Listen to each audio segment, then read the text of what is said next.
John Wick విధ్వంసానికి మారుపేరు. సాధారణంగా మన సినిమాల్లో హీరోయిజం అంటే 10 మందిని కొట్టడం, 4 నీతి వాక్యాలు చెప్పడం లేదా లోకాన్ని కాపాడడం ఇవే ఉంటాయి. కానీ జాన్ విక్ హీరోయిజం వేరు. The fucking nobody? That fucking nobody. It's John Wick. అతని పేరు వినబడితే చాలు, విలన్లకి చావు ఎదురుగా నిలబడినట్టే. జాన్ విక్ ఒక గ్లోబల్ ఐకాన్. మరి అలాంటి క్యారెక్టర్ వెనుకున్న ఫిలాసఫీ ఏంటి? అదే ఈరోజు మనం మన ఛానల్లో డీకోడ్ చేయబోతున్నాం. So welcome back to our channel the Cine Fable studio.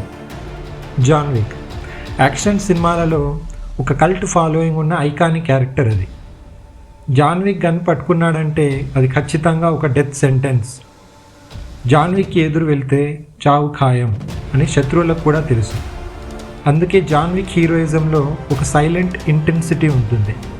అనవసరమైన డైలాగ్స్ ఉండవు, అనవసరమైన ఎమోషన్స్ ఉండవు, క్యాల్కులేషన్స్, మ్యానిపులేషన్స్ ఏం పనిచేయవు.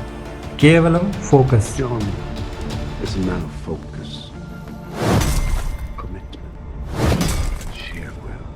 జాన్ విక్ ఒక్కసారి టార్గెట్ ఫిక్స్ చేసుకుంటే అతని దారిలో అడ్డు వచ్చేది ఒక పెద్ద సైన్యమే అయినా సరే అది జాన్ విక్కి మాత్రం కేవలం ఒక నంబర్ మాత్రమే.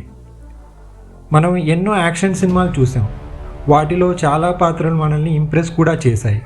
మరి జాన్ విక్ని మిగతా యాక్షన్ క్యారెక్టర్స్ని సెపరేట్ చేసేదేంటి అంటే అది అతని ప్రిన్సిపల్స్. ఒక హంతకుల ప్రపంచంలో అతను ఒక జెంటిల్మ్యాన్లా బ్రతుకుతాడు. జాన్ విక్ ప్రపంచంలో ఒక సింపుల్ లాజిక్ ఉంటుంది, రూల్స్ ఆర్ ఎవ్రీథింగ్. ఈ విషయాలే జాన్ విక్ సినిమాని, జాన్ విక్ క్యారెక్టర్ని ఎపిక్గా మారుస్తాయి. జాన్ విక్ హీరోయిజంలో ఒక ప్రొఫెషనలిజం ఉంటుంది. ప్రపంచమంతా అతని వ్యతిరేకంగా మారినా అతను తన కట్టుబాట్లను, ఇచ్చిన మాటను వదులుకోడు. We call him Baba Yaga. అతను బాబా యాగా, భయం అంటే తెలియని నేరస్తులను కూడా భయపెట్టే ఒక యాంటీ హీరో. అందుకే జాన్ విక్ హీరోయిజం అంటే సూపర్ పవర్స్ ఉండటం కాదు, అనుకున్న పనిని పూర్తి చేసే వరకు విశ్రమించని షీర్ విల్.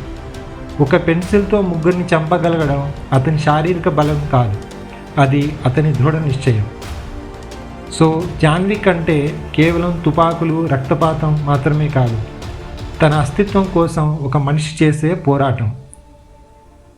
ఈ వీడియో మీకు నచ్చితే లైక్ చేయండి, మా సినీ ఫేబుల్ స్టూడియో ఛానల్ని సబ్స్క్రైబ్ చేయండి. నెక్స్ట్ ఏ క్యారెక్టర్ని డీకోడ్ చేయాలో కమెంట్ సెక్షన్లో తప్పక తెలియజేయండి. మళ్ళీ కలుద్దాం.